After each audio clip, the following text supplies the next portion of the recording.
He had a better time than 17 other riders. That's right. He did a darn good job for just jumping on the tour. Ricky Carmichael to the inside. Greg Albertine next to him. Tim Ferry next to him. Hugging that ridge. Carmichael. A good start once again for Villeman. And look at Phil Lawrence will get credit for the whole shot. Number 50, Phil Lawrence. He's riding for Jeff Emmig's team. David Villeman, though, taking over the lead with Ricky Carmichael moving into second place. Lawrence moves back to third. So Villeman, for the second straight time, is out in front of Ricky Carmichael. We'll see if it's deja vu, maybe. Ricky's going to try to take him as quickly as possible. Already banging on the back wheel. Ricky Carmichael making him feel the presence of a would-be champion. Well, I wonder what's going through the mind of Phil Lawrence. He's a great rider.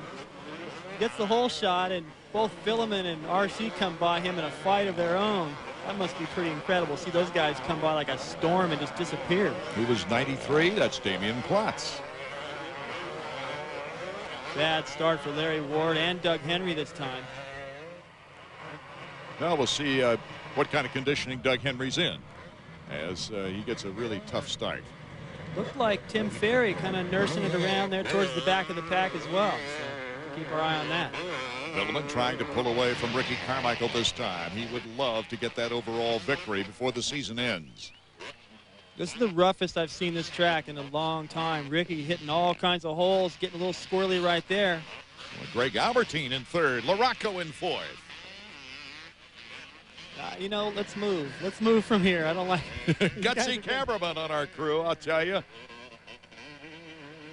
Yeah, these guys are using up the entire racetrack, trying to find a good spot to get by. Not a good start for Kevin Windham either. I mean, what happened to his starts? Early in the year, he was the man off the line. Well publicized. He's going to Suzuki next year. There's Greg Albertine. Albertine looks like he wants to challenge Ricky Carmichael. Oh, Villeman with a mistake. Carmichael just not in a good position to take advantage of it. Can he now? Villeman looking to the side, making sure before he makes the left-hander. Look at him get that power down to the ground. And you know he's thinking about getting that wheel down on the backside of some of these jumps and just showering the face of Ricky Carmichael with rocks. That's what I'd be thinking. The heck with this guy. Villeman's consistency in the last three races, counting this one, has been tremendous. If he'd have been able to sustain that after the first three races of the season as they go back and forth, Carmichael and Villeman. Well, he's still in the points race. It's the only way I can think to beat Ricky Carmichael. Whoa. Whoa, hey, let him know you're here. Swing out a wheel.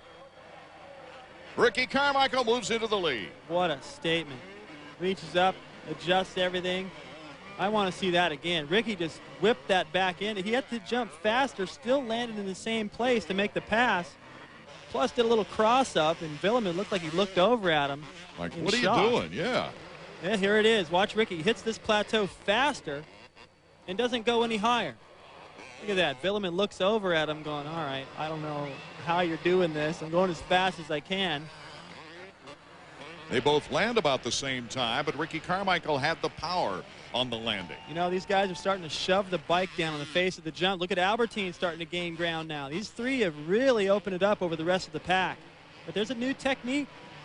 I mean, it's been around a while, but you're starting to see it. It's a lot more visual now, looking at the way Ricky and some of the other riders, Jeremy as well, Windham, they shove that bike down on the face of the jumps to stay low. I mean, they're pushing it down so hard. It almost looks like they're going to crash on the takeoff. Well, Jeremy McGrath, with his success in Supercross, has made everybody think about getting the power down to the ground quicker. And that's really what he brought over from BMX his rookie year. Oh, Albertine going off the racetrack right there. Gets back on, doesn't make up any time. I guess that's cool. Every once in a while, these guys get squirrely. Yeah, Ferry did have a problem.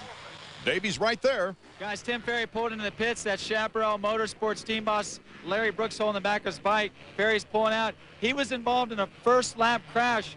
So was Kevin Windham. So was Doug Henry. So was Larry Ward. It's not out if you see that many big names go down on the first lap. So it's unfortunate for number 15, Tim Ferry, but Ricky Carmichael, as planned, out in front. Villeman, Albertine, Larocco, and King, the top five.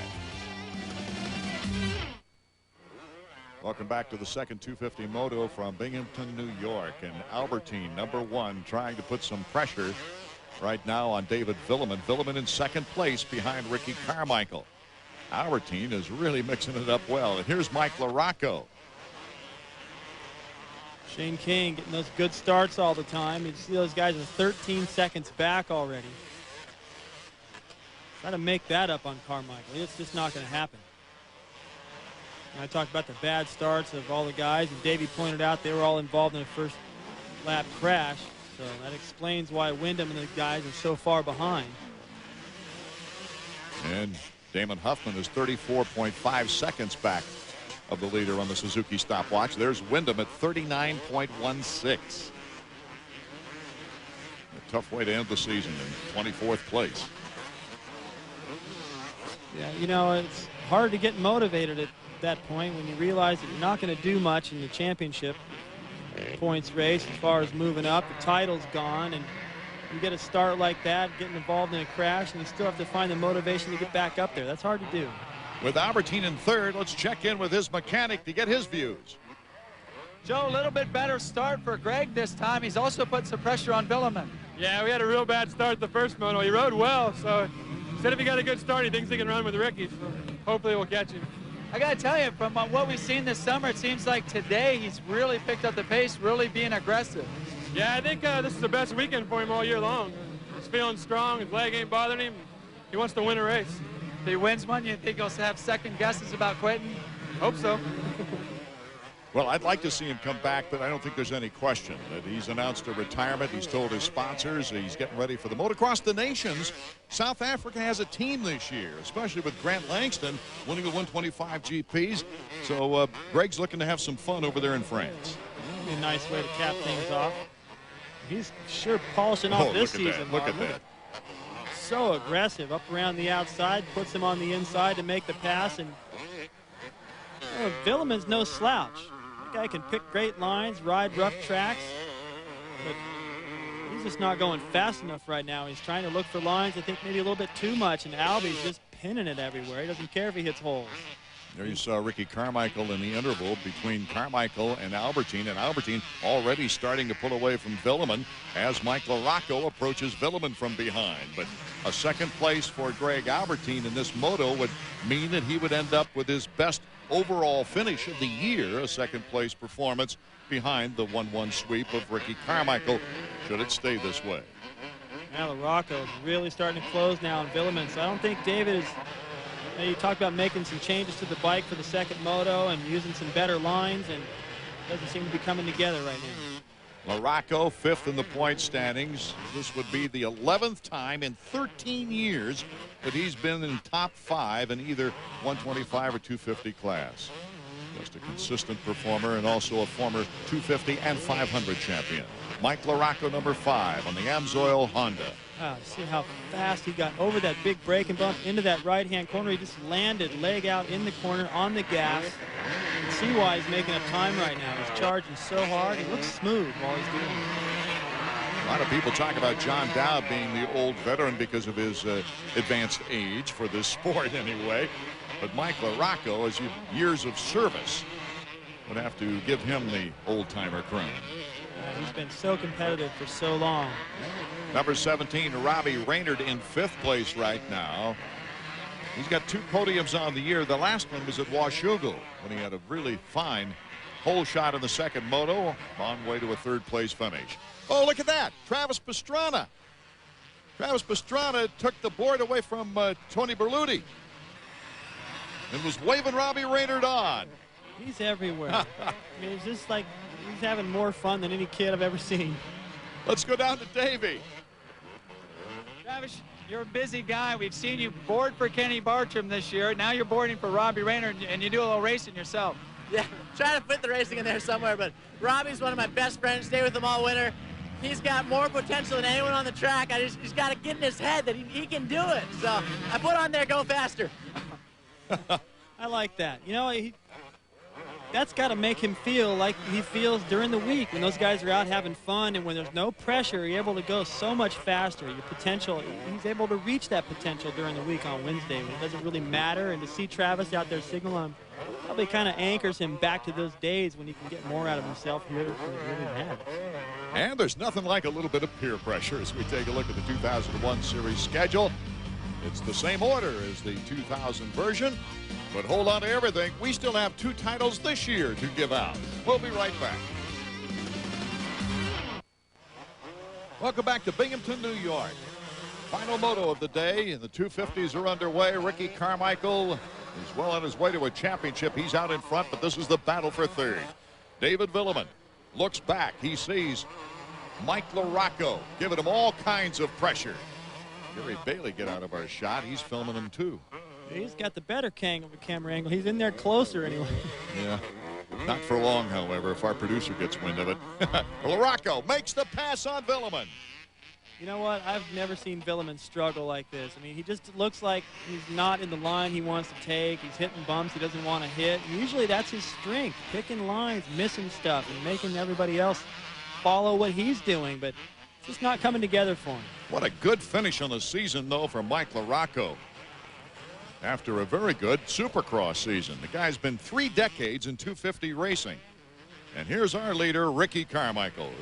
I don't know what you can say more than what we've already said about this kid. If he wins here today, he ties Bob Hanna's record of 8 wins in a season. He ties Rick Johnson with 33 national wins. That's 4th on the all-time list. But look at the time he's been riding.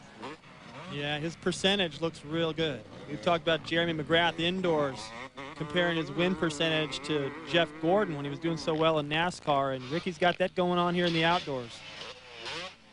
Kevin Windham, number 14, finishing out the season with Honda before moving to Suzuki. Tortelli, he'll be back with Team Honda next year. One more try at this title. I mean, seems like the guy's got the speed and the conditioning and the desire. Just bad luck these last couple of years. He's had trouble fitting everything together, that's for sure, especially after mid-season, where the injury took him out last year. Let's take a look now at this week's Honda profile. As the 2000 AMA Motocross season is winding down, Team Honda's Sebastian Tortelli is preparing for the Olympics of motorcycle racing, the Motocross des Nations. The Nations this year will be held in his home country of France. I know the track out there. I've been to ride. I mean, I was used to ride on it when I was a kid. So, yeah, I'm very excited. And we have a very good team. So I'm looking forward for that race. Joining Tortelli on Team France is the AMA 125 points leader, Stéphane Roncada, as well as this year's World 250 Motocross champion, Frédéric Bollé, making the French team the odds-on favorites at this year's competition. I think we're one of the strongest teams. So I think we're one of the favorites. I mean, there's some other good team out there, and that's our own country, and France never won. So, I mean, everything is like, you know, maybe now it's time to win, and, you know, we put everything together so we can make it probably. The former world champion has raced in 3 Motocross des Nations and has always had consistent results. First time I won in 125, and second time I finished second behind Lamy, and third time I got a big crash and I had to be in it because I broke my front wheel. And second moto, I had a lousy start and came back from dead last to 4th probably. While he usually does well at the world's most prestigious motocross race, Tortelli may always be remembered for his spectacular get-off at last year's event in Brazil. I think, you know, sometimes you get small crash and you hurt yourself, and sometimes you get big crash and you have nothing. And that time I had nothing. Nothing at all, not even a bruise. Although Tortelli's going home for the 2000 race, he's going there to take care of business and not for pleasure. We're going to go, you know, like pretty close track and, you know, finalize the bike because we have different fuel to race out there. So as soon as the bike going to be set up, you know, probably I'm going to ride on Wednesday on the same track as the American going to ride. I mean, it looks like we are always together, but I'm going to ride out there also and, you know, finalize the bike and make sure everything is ready for the race. Boy, France got an awesome team, but hey, I'd never rule out Pastrana and the man, RC. You know what? I just have a feeling that this year the U.S. is finally going to put it back together. It's just been long enough. We haven't won it in a while, and the desire and just the miraculous things that Pastrana's been able to do this year with the experience of Ryan Hughes over there, knowing that track as well, I think we got a great shot. Doug Henry came into this race wanting 1 point. Looks like you'll get more than that. Look at our Suzuki trivia question. Which year did Cooper win the 125 title? The answer when we return. It's our final moto of today. Ricky Carmichael looking to be awarded his first 250 #1 plate. But right now, here's the battle for fourth behind him. And David, Robbie Rayner must have been inspired with Travis Pastrana's pit board. I guarantee you he was.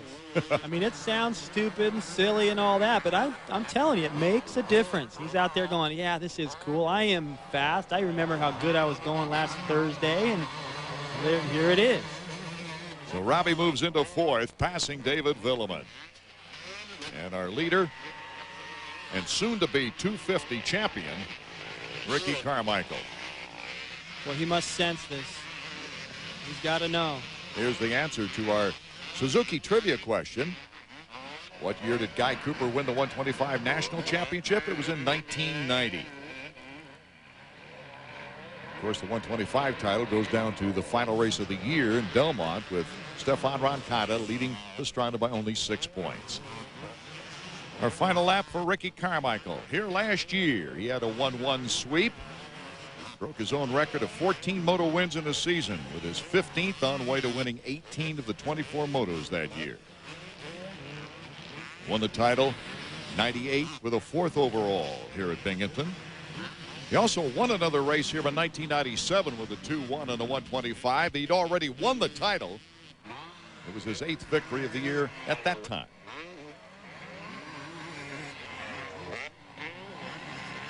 Right now, here today, he has a chance for 4 consecutive AMA National Outdoor titles. That is an awesome figure. The checkers for Ricky Carmichael. He's also carrying the banner for all of those 250 Florida riders who wished they'd have won a title in the National Outdoors, because he is the first Floridian ever to win the 250 motocross title. How sweet it is for Ricky Carmichael. I talked with him before this outdoor season got started, and it was as though he expected to win this championship. And I thought, well, you're up against some tough competition, bud, but he came out here and proved he is #1 outdoors. Ricky Carmichael takes the #1 plate. We'll hear from the champ when we return.